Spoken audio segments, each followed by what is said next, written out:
புகாடி facing பண்ணணும்னு சொல்லிட்டு ரொம்ப நாள் ஆசை. சரி பண்ணலான்னு சொல்லிட்டு புகாடி ஸ்மித்ன்னு இன்ஸ்டாகிராமில் ஒரு பேஜ் இருந்துச்சு. அந்த பேஜில் தான் இந்த இயரிங் நான் வாங்கியிருந்தேன். இது வந்து சில்வர் தோடு வித் கோல்டு பிளேட்டட். ஓகேவா? இதோட காஸ்ட் வந்து 3000. இது எனக்கு வந்து நான் ஆர்டர் பண்ணி என் வீட்டுக்கு ரிசீவ் ஆகவே 25 to 30 டேஸ் ஆச்சு.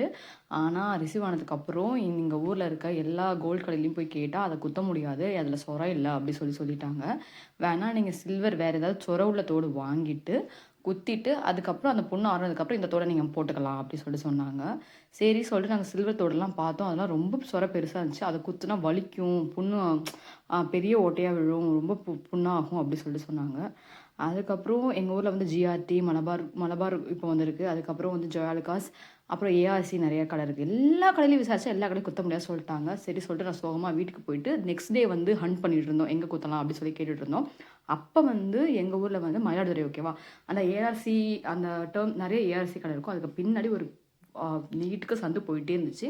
அந்த சந்தில் ஒரு சின்ன குடிசை மாதிரி பின்னாடி 2 பேர் உட்காந்துருந்தாங்க. அவங்க 2 பேருமே வந்து கோல்ட் ஸ்மித், ஓகேவா. அவங்க வந்து இதை பார்த்த உடனே இதையும் குத்த முடியாதுன்னு இவங்களும் அதே தான் சொன்னாங்க. அதுக்கப்புறம் எனக்கு என்னடா பண்ணுறதுன்ற மாதிரி இருந்துச்சு. அப்புறம் இந்த தாத்தா மட்டும் இருமா அப்படி சொல்லிட்டு எங்கேயோ போனார். போயிட்டு 20 மினிட்ஸ் கழிச்சு வந்து வாங்க குத்தலாம் அப்படின்னு சொன்னார். என்னால் எப்படி சொல்கிறது, 2 நாள் நான் லிட்ரலி சோகமாக இருந்தேன். ஐயோ குத்த முடியாது சொல்லிட்டு. ஆனால் வந்து குத்தலாம் அப்படின்னு சொன்னேன். எனக்கு செம்ம ஹாப்பி ஆகிடுச்சு. அதுக்கப்புறம் எனக்கு குத்தி விட்டாங்க. எனக்கு அவ்வளோவா வலியும் தெரியல.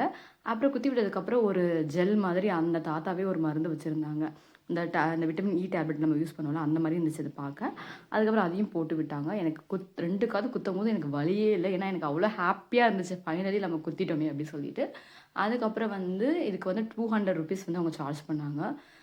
அதுக்கப்புறம் அதை கொடுத்துட்டு வந்தேன். அதுக்கப்புறம் குத்ததுக்கப்புறம் இப்படி தான் இருந்துச்சு. அன்றைக்கி ஃபுல்லாகவே நான் செம ஹாப்பியாக இருந்தேன்.